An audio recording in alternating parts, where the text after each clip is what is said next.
Gung Hei Fa Choi, Sunin Phai Lok. Born in Hong Kong and raised by adoptive Chinese American parents in Hawaii, the Lunar New Year was the biggest holiday of the year for me. Like the Georgian calendar New Year, the Lunar New Year was a time to celebrate a new beginning and say goodbye to the old year. But it is so much more than that for over 20% of the world's population. Back to my childhood in Hawaii, where my parents did their best to start the new year right by planning large family gatherings with our many extended relatives, decorating the house with red pieces of paper, with gold characters expressing the New Year's greetings, preparing red lucky money packets for the children, cleaning out the house, cooking once a year traditional recipes, and going down to Honolulu, Chinatown to watch the lion and sometimes dragon dance, plus fireworks, of course. Starting the New Year right was of paramount importance because having a very good celebratory day on New Year's Day would set a positive tone for the coming year's fortunes and vice versa.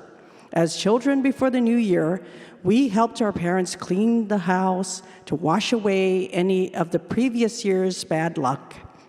However, no dusting was allowed on New Year's Day itself to avoid good fortune being swept away. I would pour tea for my mother and father on New Year's Day and light an incense stick to pay respects to my ancestors.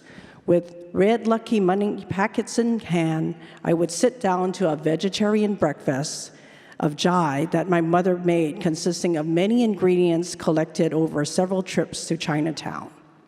Wearing red for good luck, we would visit our local temple to give thanks and make offerings, and then we would visit some relatives with oranges and pomelos as traditional gifts.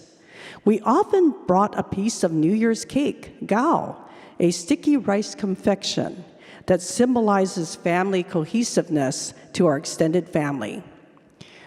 Only pleasant conversational topics were allowed during that day, with no swearing, as it was a day to be positive and appreciate life with your family. When I was about 12, I joined a Chinese martial arts cultural association, which participated in the lion dance celebration in Chinatown during the Lunar New Year holiday season. It was very exciting and a little dangerous to be performing the dance in the middle of exploding firecrackers. Each Kung Fu club was assigned a street in Chinatown, and the merchants would put up a lucky money packet at the top of with green leaves at the top of a long firecracker string.